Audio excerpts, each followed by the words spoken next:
Hello বন্ধুরা, অভিক সাহা 2034 চ্যানেলে সবাইকে স্বাগতম।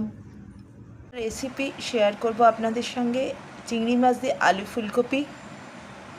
আমি এখন বেশ কয়েকদিন ধরেই মহাকালেশ্বর, ওমকারেশ্বর এসব যেসব জায়গাগুলো আমরা যেসব জায়গাগুলো পুজোর সময় ঘুরতে গেছিলাম সেগুলোই শেয়ার করছিলাম।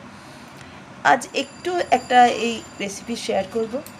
প্লিজ দেখুন, ভালো লাগলে প্লিজ লাইক শেয়ার কমেন্ট করে জানাবেন, সাবস্ক্রাইব করে আমাদের পাশে থাকবেন।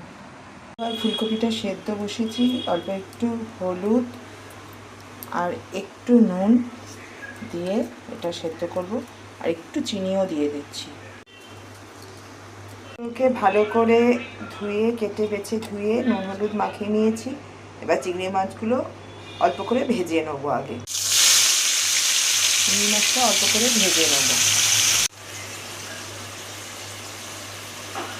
মাছগুলো ভেজে নিয়েছি। এবারে কাঁচা লঙ্কা, একটা দারচিনি, একটু কালো জিরে, ফোড়নে কাঁচা লঙ্কা, কালো জিরে, গোটা লঙ্কা, কুচনো পেঁয়াজ, আদা রসুন বাটা দিয়ে ভালো করে, আর একটা দারচিনি ভালো করে একটু কষিয়ে নিচ্ছি মশলাটা একটু কষানোর পর এই যে মোটামুটি এই মাপে গুঁড়ো মশলা দিয়ে ভালো করে মশলাটা আবার আর একটু কষিয়ে নেব।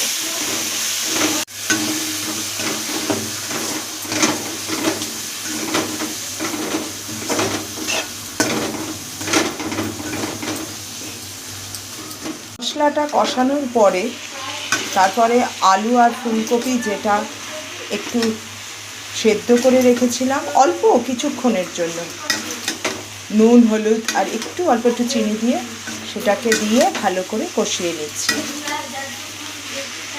কষানোর পরে এবারে চিংড়ি মাছগুলো দিয়ে দেবো।